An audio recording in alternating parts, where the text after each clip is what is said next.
사극을 보면 사랑방과 같은 역할을 하는 장소가 있어요. 바로 주막인데요. 나그네들의 물건을 맡아주고 말을 대신 관리해주기도 하면서 국밥과 막걸리, 심지어는 숙박까지 제공해주기 때문에 나그네들에게는 없어서는 안 될 장소예요. 많은 사람이 모이고 다양한 정보가 오가는 곳이라는 특징 때문인지 사극의 단골 배경으로 나오는 장소죠. 그런데 우리가 익히 알고 있는 주막의 모습이 조선 중기 이후에나 만들어졌다고 해요.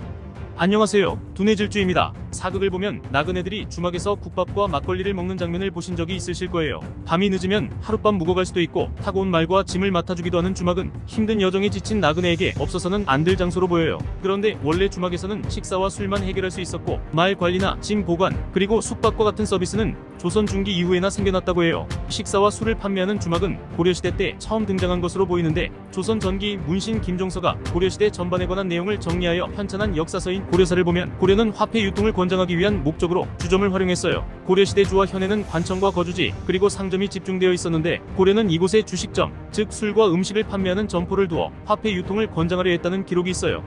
조선 초기에는 이러한 관립 주식점이 원이란 이름으로 바뀌었는데 15세기에 서울과 부산을 잇는 영남대로 주변에는 총 165개의 원이 있었다고 기록되고 있어요. 이태원이나 홍제원과 같이 지명에 원이 들어가는 곳이 조선 초기에 주점이 있었던 지역이라고 해요. 그런데 이러한 원은 공무로 이동 중인 관리들을 위한 장소였기 때문에 일반 민중이 이용하기에는 어려움이 있었어요. 그런데 16세기 중반에 들어서면서 원이 여점, 야점, 점막, 여막, 주막 등으로 불리는 사설 음식점으로 대체되면서 일반 민중들이 이용할 수 있는 시설이 생기게 된 거죠. 이러한 변화가 대동의 지도를 그린 조선 후기의 지리학자 김정호의 역사지리서 대동지지에 자세히 기록되어 있어요.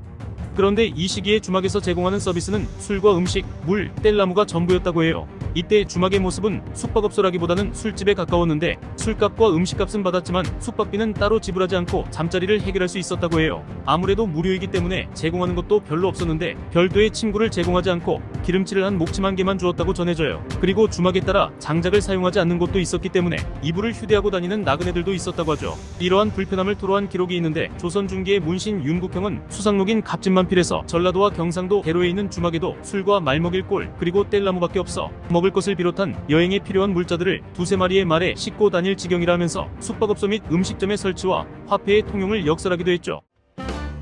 우리나라의 주막은 주변 국가들에 비해 늦게 발달했어요. 주막과 같은 음식점과 숙박시설이 발달하기 위해서는 유동인구가 많아야 하는데 조선에서는 상업을 천한 일로 여겨 상업이 발달하지 못했거든요. 하지만 17세기 후반부터 의주와 동래를 중심으로 국제무역이 활발해져요. 게다가 1708년에 함경도와 평안도를 제외한 모든 지역에서 곡물을 쌀로 통일하여 바치게 한 대동법이 실시되면서 상품 유통이 그전에 비해 활발해지고 물물교환과 같은 상업활동이 빈번해지죠. 18세기에는 사설시장인 장시가 생겨났는데 한양으로 향하는 대로는 물론이고 부대로와 연결되는 길의 교차로에서 장이 열리기 시작하면서 이전에 비해 상업적인 이동이 잦아졌어요. 이러한 이동으로 인해 사람들이 외박을 하고 외식을 하기 시작했죠. 조선시대 주막은 18세기에 이르러 밥집이면서 술집, 그리고 숙박시설의 형태로 자리 잡게 되었던 거예요.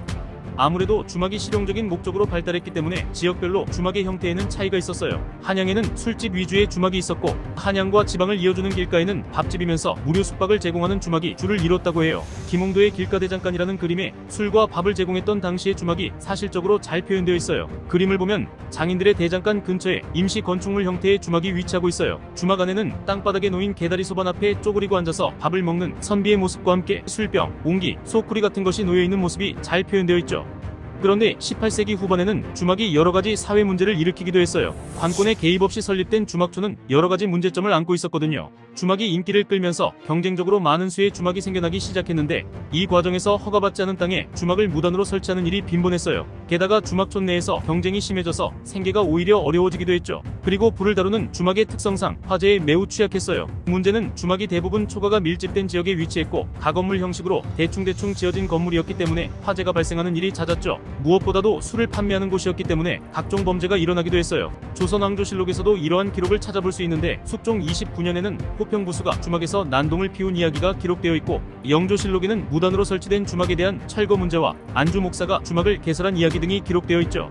19세기에 들어서면서 주막은 좀 더 세분화되기 시작했어요. 개항으로 인해 근대화가 시작되면서 주막은 술을 판매하는 주점과 매춘이 함께 이루어지는 색주가 등으로 구분되었고 무료 숙박은 사라지게 되었죠. 그리고 일제시대 때 근대적 법률 안에 주막이 포함되면서 위생과 안전 그리고 각종 영업활동이 규제를 받기 시작했고 오늘날까지 비슷한 형태로 이어지게 되었어요.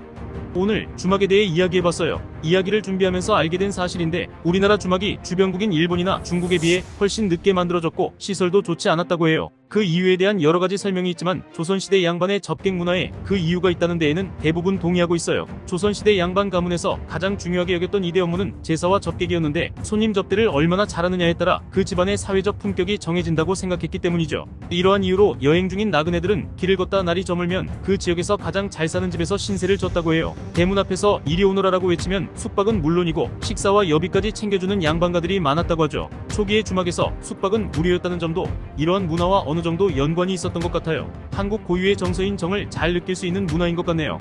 오늘 이야기는 여기까지 할게요. 다음에는 더욱 흥미진진한 이야기를 가지고 찾아올게요. 혹시 궁금하신 주제가 있다면 댓글에 남겨주세요. 마지막으로 오늘 이야기가 도움되셨다면 구독과 좋아요, 알림 설정까지 부탁드려요. 지금까지 두뇌질주였습니다.